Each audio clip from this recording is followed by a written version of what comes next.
Every musician knows when you are playing an instrument, you always need to check your tuning so that when you're playing, like for instance, when you play a G chord, it just sounds really, really, nice. But as a musician, you've always got to keep checking your tuning and making sure that you're checking your tuning to the standard.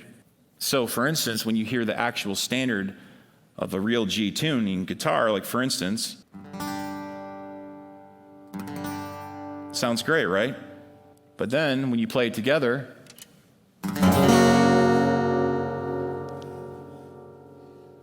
totally off scale. But what happens is over time, if you see the analogy, we can just keep tuning to our own standard, to the world's standard, and we get so off the scale and the standard of God's standard that we don't even realize how off tune we've become.